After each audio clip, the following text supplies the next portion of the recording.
এখানে সৃজন করলে ঢাকার চলমান ঘটনা তাৎক্ষণিক লাইভে দেখা যায়।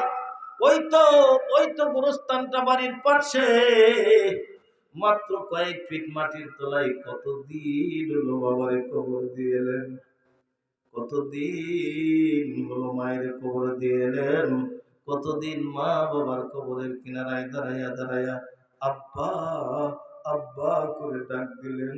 একটা বারের জন্য তো কবর জগতের কোনো খবর এলো না। গোরস্থানে একটু মাটি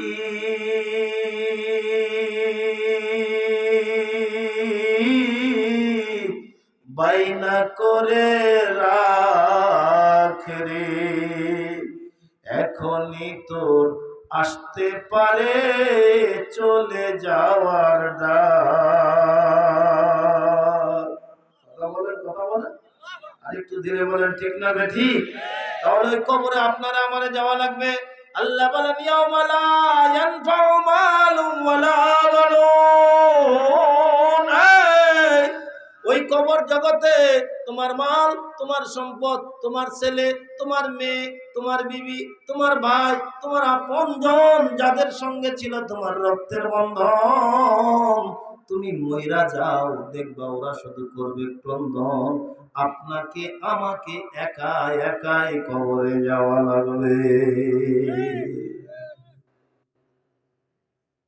একজন আরেকজনকে ডাক দিয়া কয়, তোরে না কথা কইতে মানা করলাম, কেন কথা কস? চুপ কর। হ ভাই হ, ঠিক আছে। যা বাজার থেকে আমাদের জন্য কিছু খাবার নিয়ে আয়।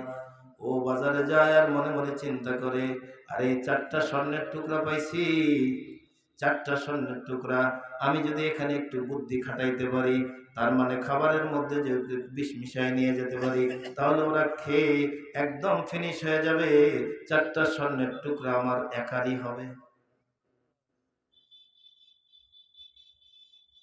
এরা দুইজন এখন ও ডাক দিয়া কয়, ভাই ওরে খাদ্য আনতে পাঠাইলি কেন? কয়, বেকুব বেকুব, তুই বুঝিস এমনি হইলে দুনিয়ায় চলতে পারবি? স্বর্ণের টুকরা পাইছি 4টা, এখন আমরা মানুষ হইলাম 2টা, তাহলে 50-50 ভাগ, তুই অর্ধেক নিবি, আমি অর্ধেক নেব। তো ও যখন খাবার নিয়ে আসবে, ওরে আমরা জাগাত সাইজ করে ফেলবো।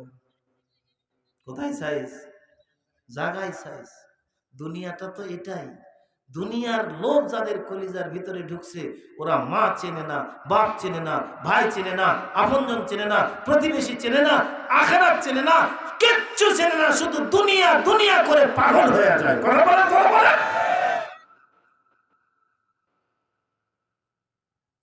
এরা দুইজন সিদ্ধান্ত নিছে, ও যখন খাবার নিয়ে আসবে, ওরা ধরে এখানে মেরে সাইজ করে ফেলবো।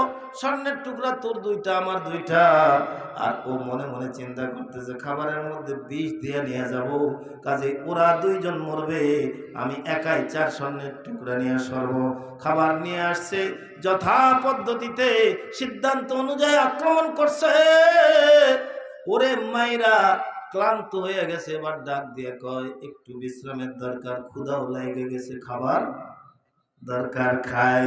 বাস খাবার খাইছে, কিছুক্ষণ পর দেখা গেল তার স্বর্ণের জায়গায় 3টা মানুষ লাশ হয়ে পড়ে রয়েছে। খোদার কসম, এটাই হলো দুনিয়া। এই দুনিয়া নিয়ে যতই কামড়া কামড়ি করি, কাফনের কাপড় ছাড়া আমার বেটা আমার পকেটে 10টা টাকাও কবরে দেবে। আরো ধীরে বলেন, দেবে। এটা হলো দুনিয়ার লোভ।